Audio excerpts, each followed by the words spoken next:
asalaamaaleykum mbokk yi asalaamaaleykum ginnaaw bu ñu sante borom bi julli si sangub sang yi sallallahu alayhi wa sallam ñu leen di nuyu leen ñaanal jàmm di ñaan yàlla mi dara tawul mu dolli tawféex ak wér si réew mi ñu ngi ñaan weeru koor wi ñuy waaj a dugg dimanche ak jàmm mu nekk weeru jàmm weeru tawféex weeru ngëneel weeru xewal yàlla jox ñu si wér ak kàttan ba ñu mën ko matal ñu ko bëgg li ma waxoon nag xam nga démb rek ma def leeg si juñ naa leen ne woon naa leen weer pour mu feeñ tey si àjjuma ji dana jafe ndax xam ngeen weer ak jant moom lu baax a comprendre ndax weer bi jant bi moo koy leeral lu muy weer wi gën a jege jant bi nag gis ko di xaw a jafe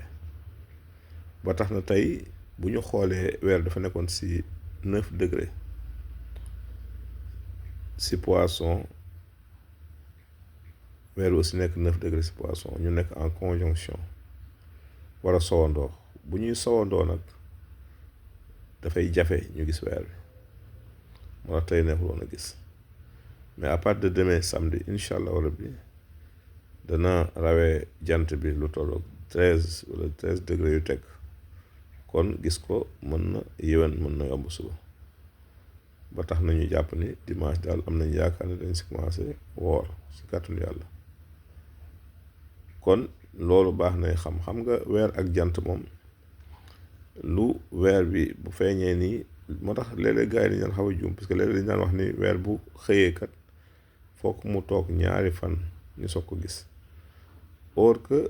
weer mën na xëy tey ñu gis ko suba ndax bu dee bi muy xëy dafa jigee jant bi lool lendemain mën na feeñ ñu gis ko bu dee daf ko sori nag mën na toog ñaari fan soog a feeñ loolu baax na leeral aussi te xam nga weer moom lu muy gën a dem rek di gën a sori jant bi di gën a leer mooy waral lu weer bi gën a sori ngeen di sentir ni mi ngi gën a yaatu ba nekk vers le 14e 15e jour lu ñuy wax pleine lune fees dell suñ jugee si 14e nag dem si 15e 16e jëm 20e ak yooyu nga si mu commencé di wàññeeku ndax mi ngi jigewaat jant bi ndax jant moo koy leeral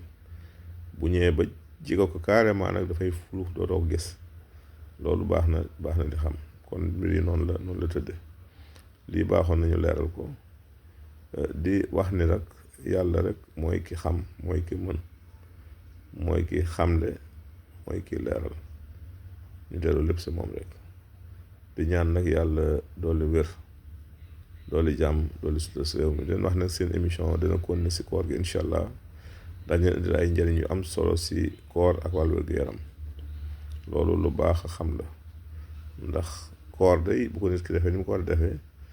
mën na si jël sax ay ngëneel si wàllu wér-gu-yaram kon incha allah rabbi dana si indi ay leeral ngeen ñaan yàlla may ñu fekk tal ko jërëjëf